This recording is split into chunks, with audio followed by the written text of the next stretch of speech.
What's up YouTube, Dal here from Zephyr Wargames, and it is now time to bring you the long awaited return of a lore video. That's right, we are bringing back the lore videos so that you can all learn the story behind the cards.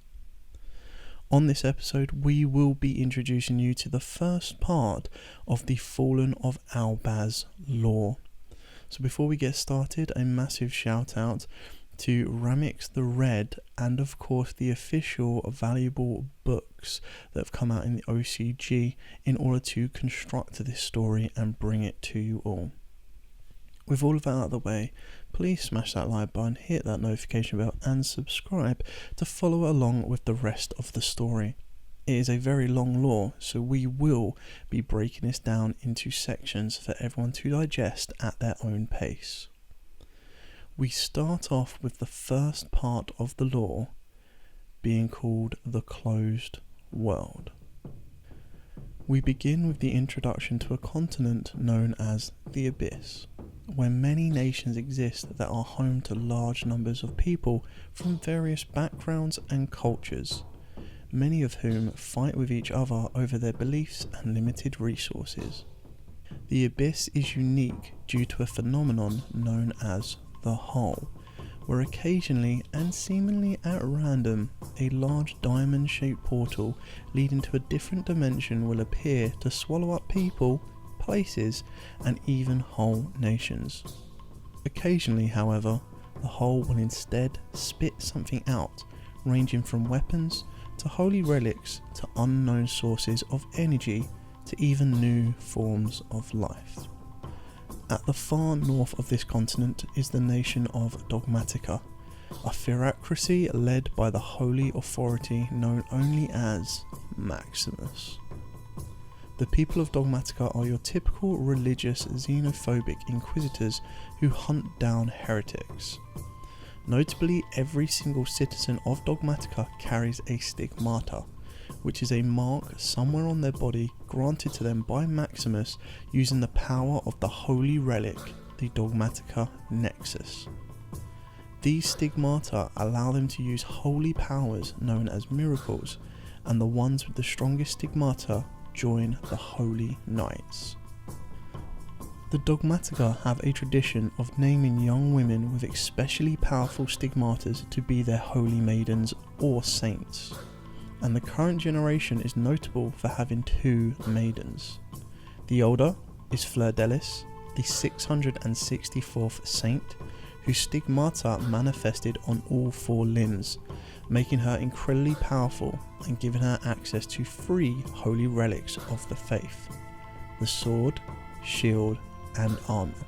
The younger is Ecclesia, the 665th saint, who is beloved by all. She is also notably the first person in history to bear a stigmata on her forehead. Fleur Delis leads the close quarters combat company of the Holy Knights, aided by the holy warrior Theo, while Ecclesia serves in the support company alongside Adin, serving as backup to the main forces with the power of the miracles. At the other end of the Abyss, it's time to be introduced to the Brigades, a militarized organization created with the goal of defeating a common enemy. It is composed of those who were exiled or shunned by their tribes. To match the miraculous power of the holy tools used by Knights of Holy Teaching, they equip themselves with steel armaments that fire concentrated energy. Since time immemorial, there have been many tribes of beatsmen scattered throughout the land. Although they shared similarities in their bravery and honour, the battles over the scarce food and territory led to a cycle of hatred amongst the tribes. In the midst of this, 3 young children were expelled from their own tribes due to unfortunate circumstances. What awaited each of them should have been death, but instead they miraculously encountered each other and created a bond that transcended tribes. The first 3 eventually gathered more comrades and created a force large enough to be called a herd. Although the group found peace in the distant country of Iron, news of the invading Dogmatica, a superpower to the far north, made its way to them.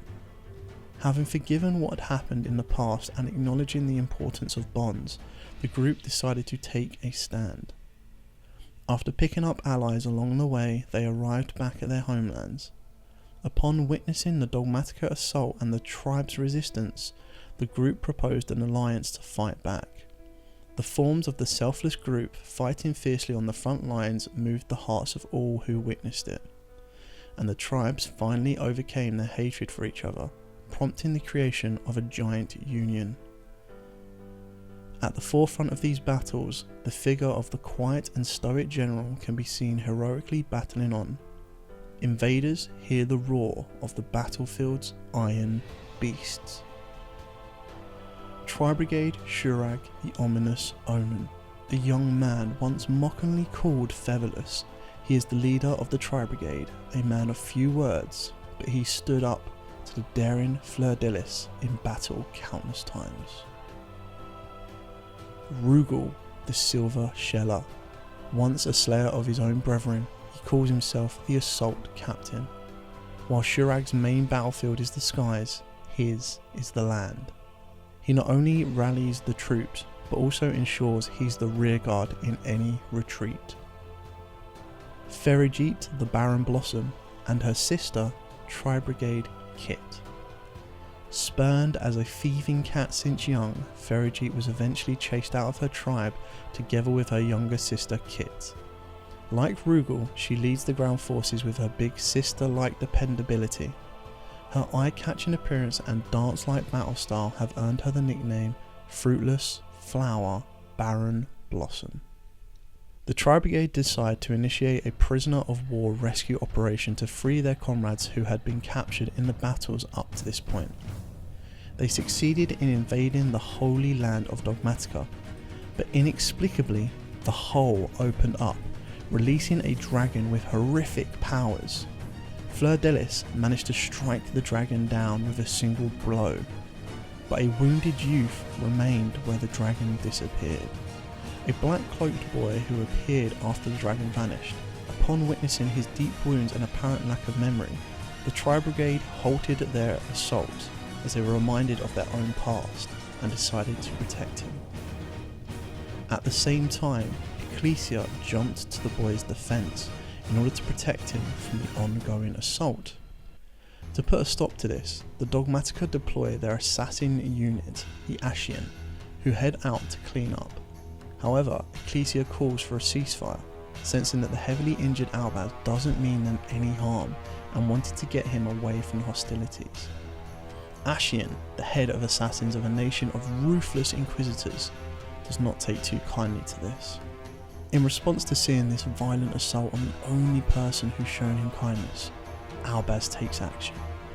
He absorbs the power of Ecclesia's stigmata into himself and transforms into another dragon to protect Ecclesia, shielding her from Ashian's attack. With the help of the Tri-Brigade, Albaz and Ecclesia escape. Sympathising with Albaz's struggle as someone without a home or a family, the Tri-Brigade accept him and Ecclesia into their family, and advise them to go somewhere safe, since the Dogmatica will probably be pursuing them soon. They point them in a direction of the vast desert known as Golganda. So we're going to end part 1 there. I want to try and keep these sections short and bite-sized for all of you to enjoy. I will also try and stitch together one long lore video at the end of everything like this as well, so that you can enjoy it as one big story. For now, thank you so much for watching or listening, and if you would like to see part 2, make sure you smash that like button and subscribe to show support for this type of video. As absolutely always, stay safe, and of course, happy dueling.